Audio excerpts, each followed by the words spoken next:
Concept విజేత concept school అంటే ఈ కాన్సెప్ట్ని చాలా స్కూల్స్ ఎత్తుకోవాలి. ఆ మంచి కాన్సెప్ట్ని ఎత్తుకున్నటువంటి ఈ స్కూల్ యాజమాన్యానికి, ఉపాధ్యాయులకు, విద్యార్థులకు నా హృదయపూర్వకమైనటువంటి కృతజ్ఞతలు, ధన్యవాదాలు తెలుపుతున్నాను. 2 ప్రశ్నలు ఎంతవరకు ఉన్నా ఒక ప్రశ్న సార్ చెప్పడం జరిగింది.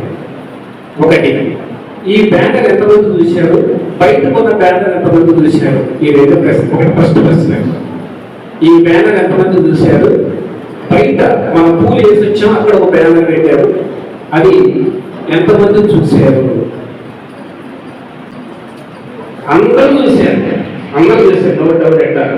దాంట్లో కూడా ఒక వాక్యం కింద ఒక వాక్యం, ఒకరిని ఒకరు శుద్ధి చేయలేరు, ఒకరిని ఒకరు శుద్ధి చేయలేదు, ఎవరికి వారే శుద్ధి అవ్వాలి అని సార్ చెప్పాడు. కాబట్టి నేను దాన్ని అనౌన్స్ చేశాను. బయట ఉన్న బ్యానర్ చూసిన వాళ్ళు ఎవరైనా ఆ వాక్యం ఒకటి రాయబడేది చెప్పగలరా?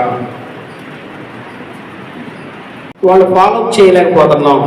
వాళ్ళు ఫాలోఅప్ చేసి అందుకు ఒక మాట చెప్తారు, టీచర్స్ ఒక మాట చెప్తారు, the entire nation is build up in the classrooms. ఈ దేశ నిర్మాణం గది 4 గోడల మధ్య జరుగుతుంది. ఎలా?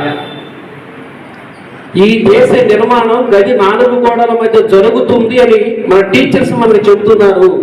మీ టీచర్స్ మీకు చెప్పారు, మా టీచర్స్ మాకు చెప్పారు, నో డౌట్ అంటారు. ఎలా?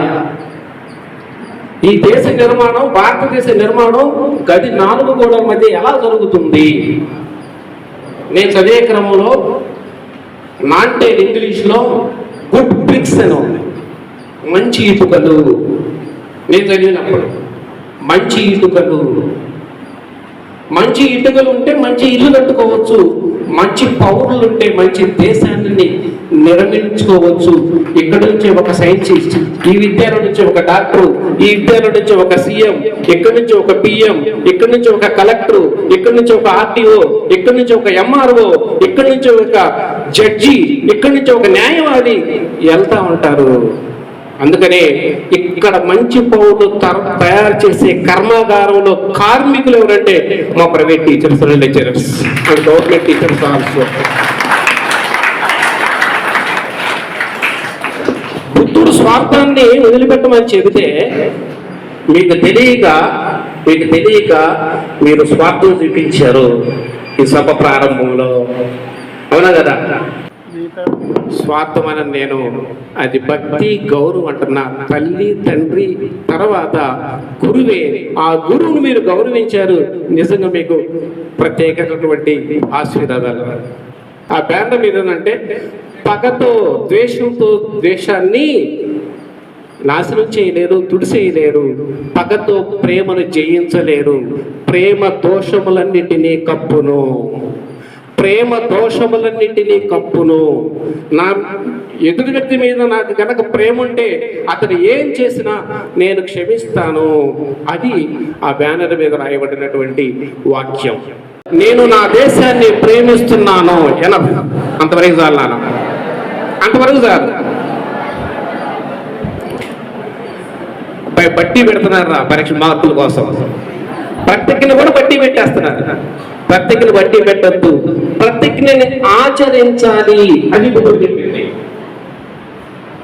భారతదేశం నా మాతృభూమి, భారతీయులు ఉన్న నా సహోదరుడు, నేను నా దేశాన్ని ప్రేమిస్తున్నానంటే నా దేశంలో ఉన్న మనిషిని ప్రేమించాలి. ఇర్రెస్పెక్ట్ ఆఫ్ క్యాస్ట్, రిలీజియన్, క్రీడల కళ. ఇది జరుగుతుందా ఈరోజు భారతదేశంలో? ఇది జరుగుతుందా? ఎందుకు ప్రతిజ్ఞ? ఎందుకు ఈ కార్యక్రమం? వీడు ఎడగలుగుతున్నాడు, ఈ కార్యక్రమం ఎందుకు పెట్టాలంటే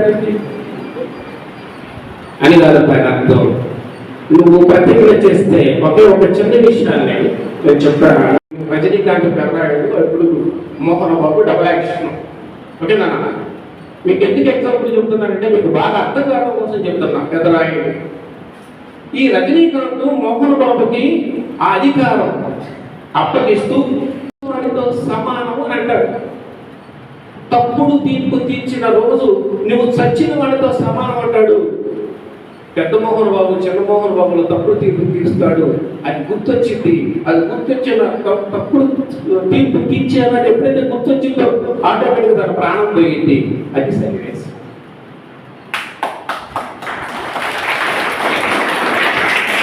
ప్రతిజ్ఞ చేస్తే, భారతదేశం నా మాతృభూమి అని నువ్వు ప్రతిజ్ఞ చేస్తే, భారతీయులను నా సహోదరులను ప్రతిజ్ఞ చేస్తే, నీ కులం గుర్తు రాకూడదు, మతం గుర్తు రాకూడదు, నీకు నీ దేశమే గుర్తు రావాలి, దేశంలో ఉన్న మనుషులకు గుర్తు రావాలి. కాబట్టి అలా మనం పెరగాలని, అలా పిల్లల్ని మీరు తయారు చేయాలని నా సహచర గురువులకి మనస్ఫూర్తిగా శిరస్సు నుంచి నమస్కరిస్తూ